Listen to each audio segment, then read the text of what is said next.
Hi, I'm Albert Rex, partner and CEO of MacRostie Historic Advisors. We're a national historic tax credit consulting firm headquartered in Washington, D.C., with offices in Boston, Charleston, Chicago, Houston, New Orleans, and San Jose, California. We're pleased to be one of the sponsors of the 2020 Novogradac Virtual Historic Tax Credit Conference. I'm here just to say a few words about our firm and about the Federal Historic Tax Credit Program. Many of you may know the program began in the 1970s.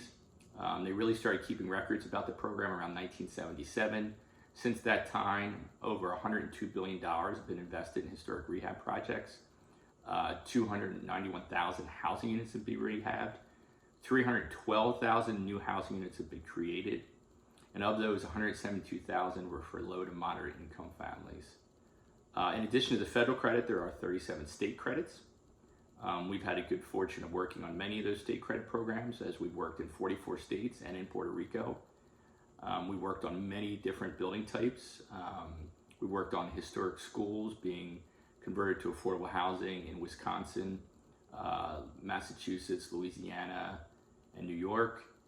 We worked on important preservation projects, really iconic buildings like the Wrigley Building in Chicago, or the TWA Flight Center in New York.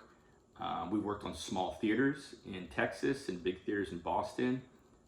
We've worked on breweries in Milwaukee and bottling plants in Greenville, South Carolina. So as you can tell from our work, the historic credit can be used on many, many different building types and many, many different uses. Those building types are changing all the time as the credit follows the National Registry of Historic Places, which generally means the building has to be 50 years old or older to utilize historic credits.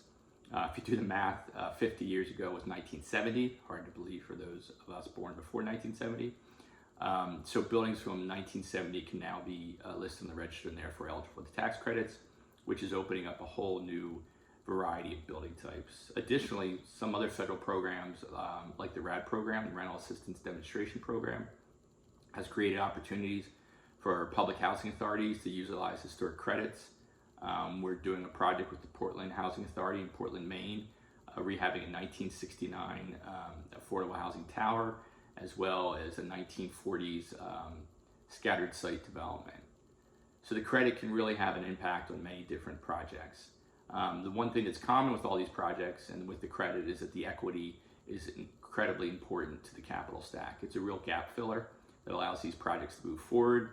Another component of this that's important is that the buildings look really cool when we're finished, to us anyway. They're good preservation. We're preserving affordable housing. We're having a positive impact in the community. So the credit can really do many different things. The credit was threatened in 2017 during tax reform, but fortunately the Historic Tax Credit Coalition, Google that if you haven't checked them out yet, it's been around for about 10 years. The coalition has a great group of lobbyists, and it's made up of like-minded folks, developers, CPAs, historic consultants, lawyers that are interested in seeing the historic tax credit move forward and continue to have the positive impact it's been having. Through tax reform, a couple champions arose: Senator Cassidy of Louisiana and Representative Blumenauer of Oregon. They're still championing the credit. The coalition right now is working for a piece of legislation for post-pandemic.